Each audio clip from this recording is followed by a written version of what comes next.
All right, so this is what a buffet breakfast looks like in Israel. Lots of cheeses.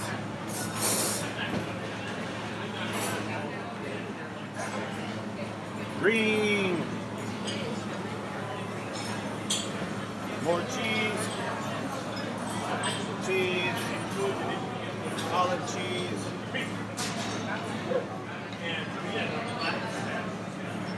Some mozzarella cheese.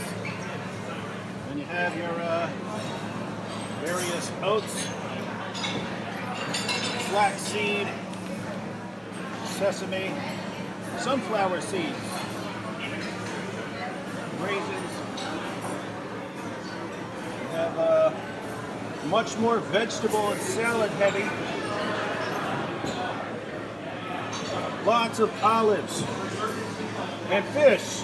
That's right, fish for breakfast. Various kinds of fish.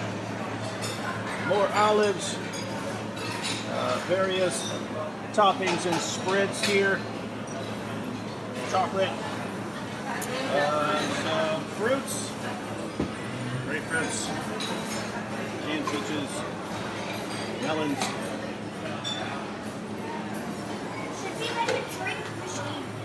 And you guys know what those are in America? Eggs. Don't know what that is. Ravioli. Ravioli for breakfast. And way more vegetables. Lots of salad for breakfast. Paul Copan getting, what are you getting? I'm getting a latte, so, but just a little bit of it, not a latte. Hey, look, we got Tim Stratton here. This is how I eat every day. Look at this dude. It's all like nuts and raisins and stuff. That's how you stay in shape, ladies and gentlemen, but it doesn't help your hair. No. Wait, he's got pancakes too. Thank you. And that is what Brett Kunkel is eating. I got an egg. He's got Protein. What's up, Act 17? Bobby Conway here. Stoked to be in Jerusalem, the Holy Land, and traveling with David Wood and another group of great apologists. We're just having a great time this week. I hope that you're enjoying the vlogs that David's putting together, and all the best. This is a great land right here. This is where it all happened, where the Lord died and rose again for our sins.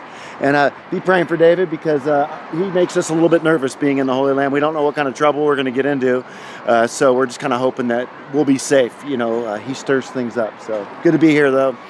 Bless you. Well, this is the view from the Mount of Olives. After the destruction of the temple during the Roman wars, the Mount of Olives became a main pilgrimage site for Jews because they could overlook the temple area and weep for the destruction of the temple. All right, let me just give you an idea of the terrain. So this is the Dome of the Rock, and this was the site of Israel's ancient temple. So Solomon would have built a temple on that location, and later temples were built there as well. It was eventually destroyed by the Romans. Part of this wall goes back to Herod, part of it is newer. So this is the temple ground, looking over here from the Mount of Olives. Down here, this is the historic location of the Garden of Gethsemane, where Jesus was betrayed and the soldiers came to capture Jesus, although no one can be positive about the location, but Gethsemane means oil press, and there are very, very old olive trees down here. But it's possible that it could have been a little bit north, would have been very close though, somewhere in this area. The western slope of the Mount of Olives is a cemetery.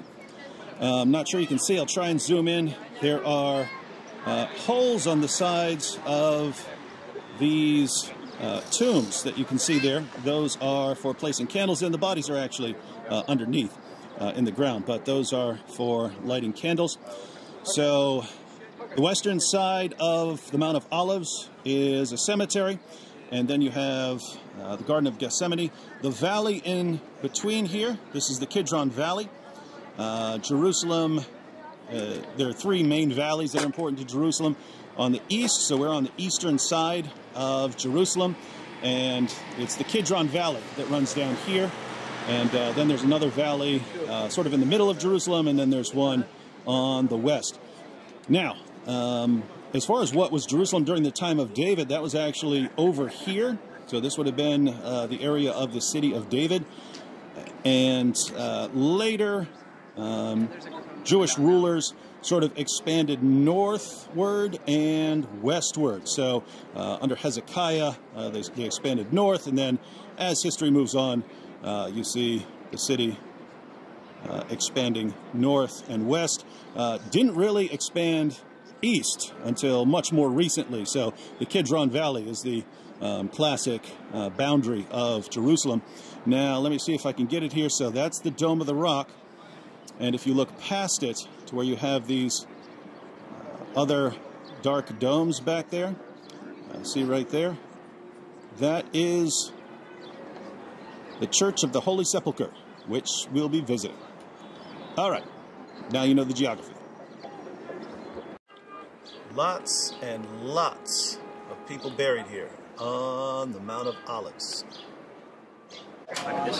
This is an example of a 1st century BC Jewish tomb. So this would have been a cave, but the top has eroded off so that it's actually open now.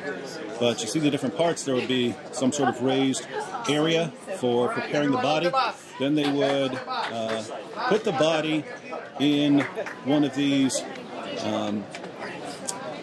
openings and leave it for a year. And then they would come back and collect the bones and have those together in a spot. And so this is an early example of what tombs were like if you had a lot of money. These are ossuaries, where bones would be collected after the body's decomposed. This is the main proposed location of the Garden of Gethsemane. Some of the olive trees here have been carbon dated at around 9 to 10 centuries old, and at least one is claimed to be around 2,000 years old. See these offshoots on the side of an olive tree? You can cut these off, and as long as you get some of the root, you can actually plant those and it becomes an olive tree. The Garden of Gethsemane.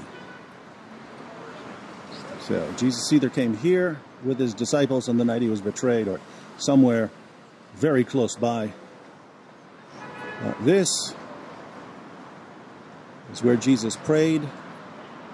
It's where his followers wouldn't even stay up watching for him. This is where Peter struck the servant of the high priest when they came to capture Jesus. This is where Jesus told Peter to put away his sword. And this is where they captured Jesus and took him to his trial. Now here's what's interesting. So, Garden of Gethsemane.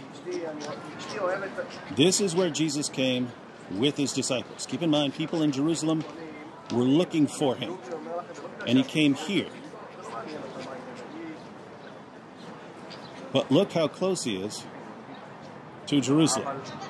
So that's the Temple Mount. Why would he come here if he wanted to escape? He could have kept going east over the Mount of Olives and been safe in some place like Bethany. Why did he stop here? Seems that he wanted a little extra time with his followers. He wanted time to pray. But he also knew that they had to find him. That's a pretty dope view. I'm looking up at the Mount of Olives from the city of David. Mount of Olives, very important in the New Testament. Jesus spent most of his time teaching in Galilee, but when he was in the Jerusalem area, he taught on the Mount of Olives. This is where Jesus wept for Jerusalem. This is where he prophesied the destruction of the temple. This is where he ascended into heaven.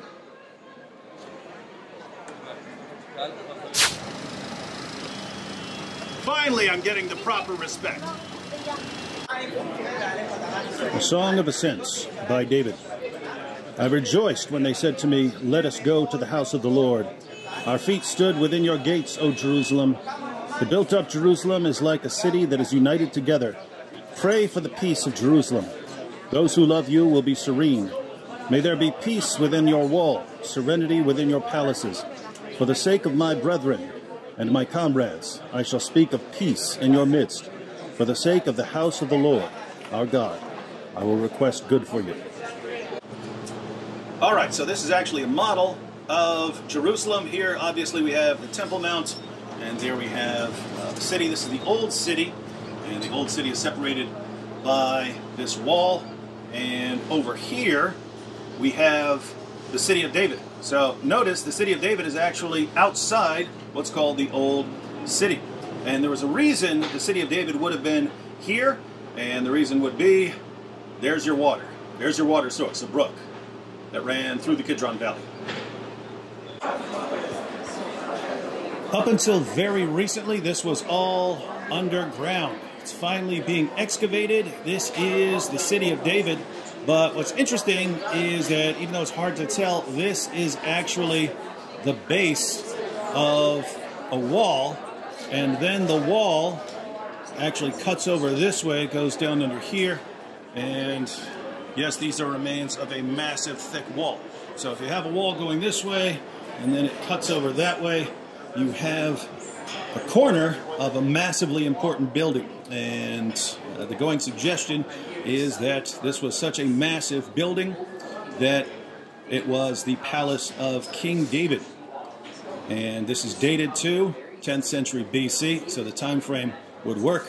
One thing I wanted to point out, notice that from this palace, you would be overlooking houses in the valley, where if someone were bathing on the roof, you would see her.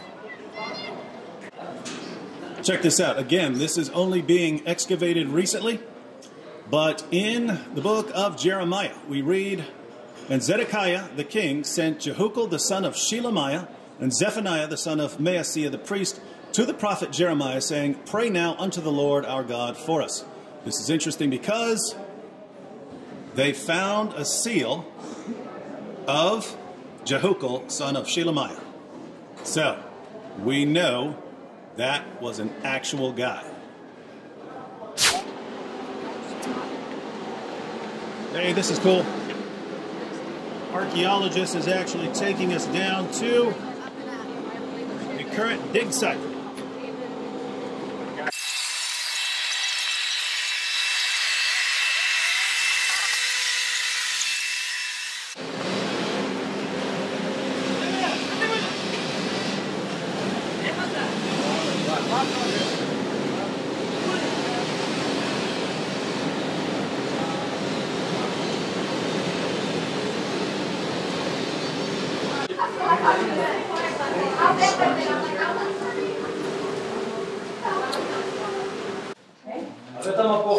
This tunnel, if you go all the way down, goes to the Pool of Siloam, which is where Jews would perform ceremonial washings before heading up to the temple. And obviously, if you had to get from that pool to the temple, there's going to be a road. And this is a 2,000-year-old road.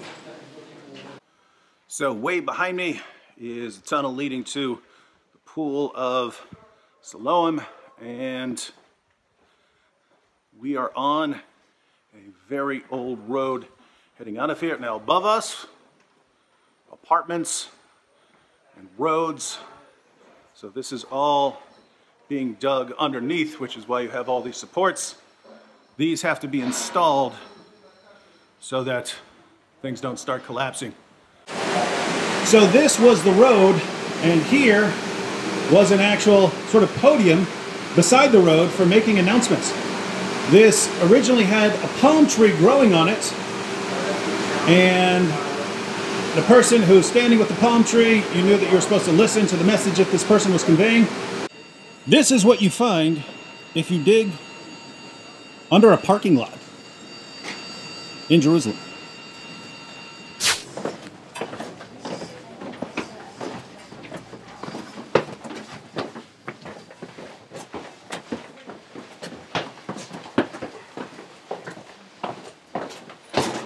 Calling now. Please wait a moment. The door is unlocked. Please hold the door for the people behind you. יש שם כפתור בצד שמאל. למה? להחזיק את הדלת?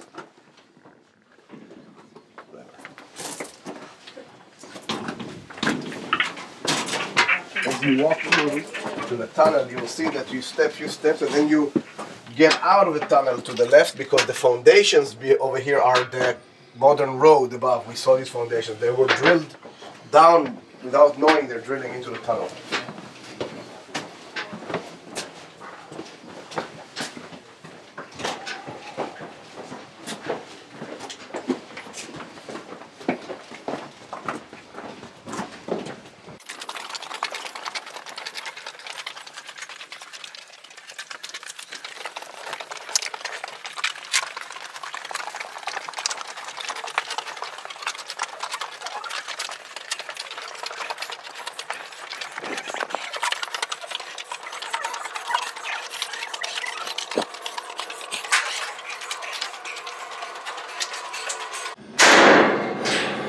Tell you something, if you want to do it for the camera, it might be interesting.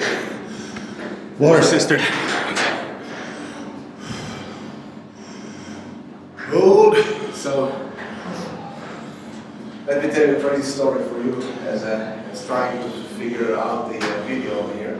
There's a reporter, Al Qaeda reporter. Sorry, not Al Qaeda, Al Jazeera. You know Al Jazeera? Uh-huh. And he reports as if I walk in front of the camera, so he's talking to the camera and walk in the tunnel. You obviously, I mean, if you know the tunnel, you recognize it.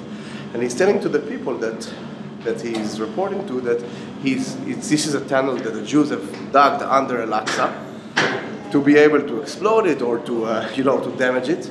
Now it's ridiculous because we're not even close to Temple Mount. We cannot go under Temple Mount. All the tunnels that are existing under Temple Mount from the time of Herod are blocked by the Israeli police with sensors and big concrete blocks, so no one will be able to go and do anything. And and that's really ridiculous. But no one knows. When he goes into this tunnel, and you're living far away out of here, and you're not a tour guide, or you've never been here, you will just believe him. So you're saying it's bad reporting? Bad? I would say it's false reporting, more than just bad. It's just a lie, And you can find it online, his report. It's funny.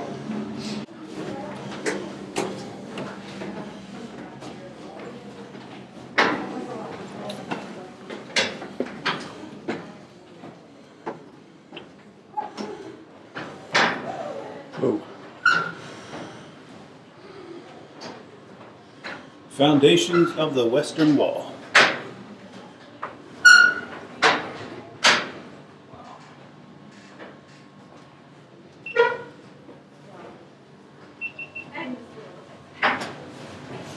How old are these rocks? 2000. This is the Western Wall. So this is Herod, right? Herod, or maybe finished after him, but he's the one who started the project, established it.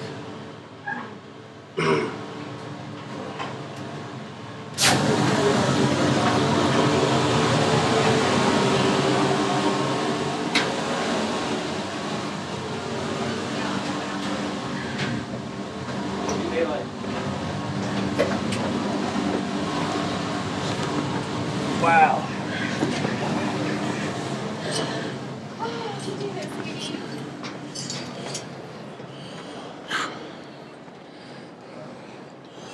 All right, so we were just looking at the foundations of that.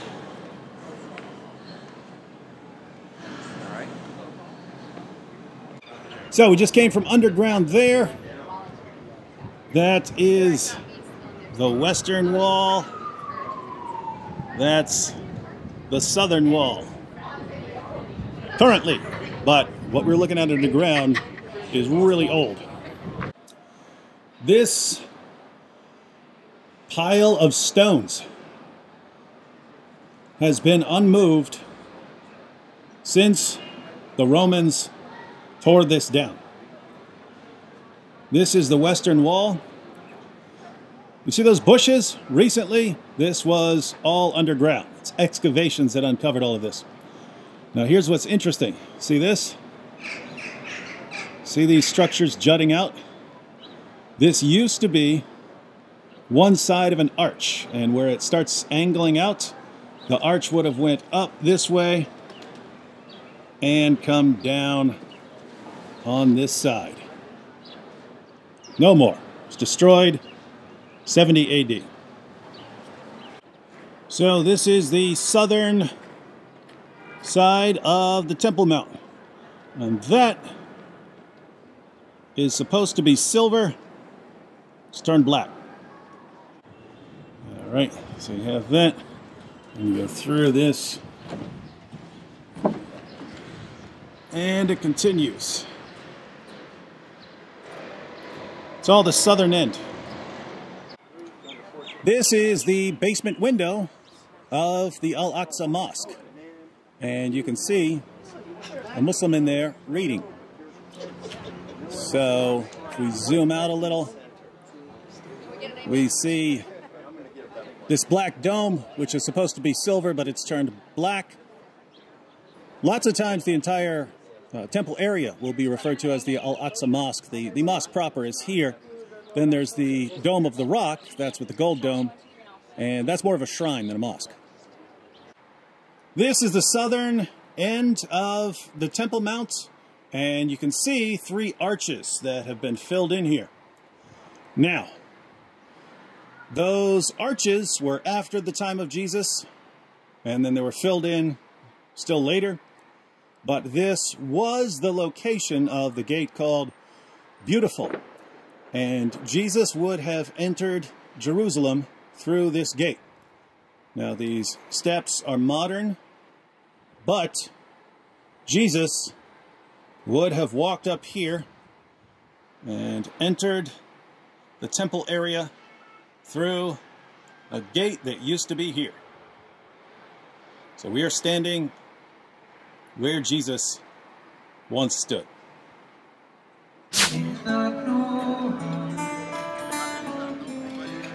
Perhaps they'll listen now.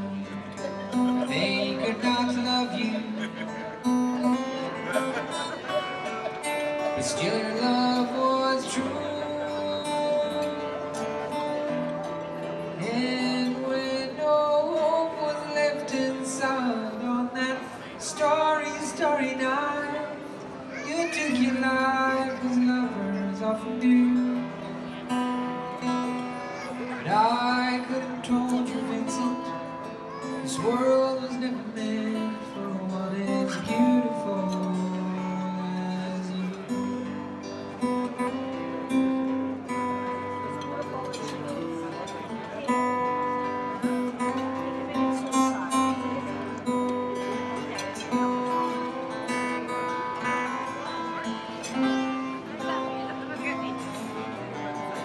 Guys singing Vincent here in Jerusalem.